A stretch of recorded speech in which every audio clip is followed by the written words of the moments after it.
Jesus Christ, or better known as the Son of God to some, is an exact copy of Osiris and Horus, Buddha, Krishna, and about 24 other saviors that predate the Christian story by thousands of years. The stories of Jesus and Horus are identical. Horus was born of a virgin whose name was Set or Isis to some.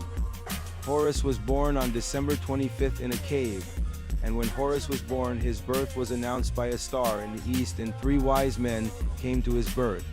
When Horus was a child at 12 years old, he was a teacher in the temples in Kemet. When Horus was 30 years old, he was baptized by the Egyptian priest Anup, who became John the Baptist in the Bible. Horus had 12 disciples and performed miracles.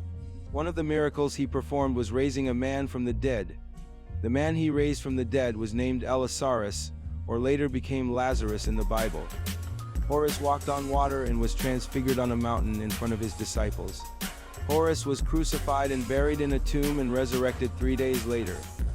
He was known as the Way, the Truth, and the Light. He was called the Messiah and God's anointed son. Now let's talk about Krishna a little bit. Krishna dates back to 5000 BC, which is after Horus and before Jesus. Krishna was born of a virgin named Devaki. Krishna's father was a carpenter, and his birth was attended by angels, wise men, and shepherds. Krishna was persecuted by a tyrant who ordered the slaughter of thousands of infants. He too was baptized at the age of 30 and transfigured on a mountain in front of his disciples, which totaled 12. Krishna was crucified on a tree between 2 thieves. He then rose from the dead 3 days later and ascended to heaven. Krishna was also called the Shepherd God, the sin-bearer and firstborn. Just like Horus, Krishna is the second person of the Hindu Trinity. Krishna proclaimed himself to be the resurrection and the way to the Father. He was also called the beginning, the middle, and the end. Krishna's disciples also labeled him Jesus, which is spelt Jezus.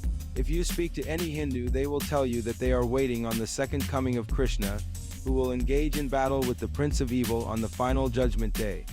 All of these stories of a God-man who was crucified, resurrected, and virgin-born were based on the movements of the sun and the sky. These God-men from different stories share the same birthday of December 25th. The ancient Africans in Kemet recognized that, from an Earth-centric perspective, the sun makes its annual descent southward until December 22nd. December 22nd is the beginning of the winter solstice and the day the sun stops moving.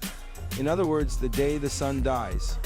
It then starts its journey back north, which takes 3 days for it to rise again. It was during this time that the Africans declared that God's Sun had died for 3 days, and then was born again on December 25th.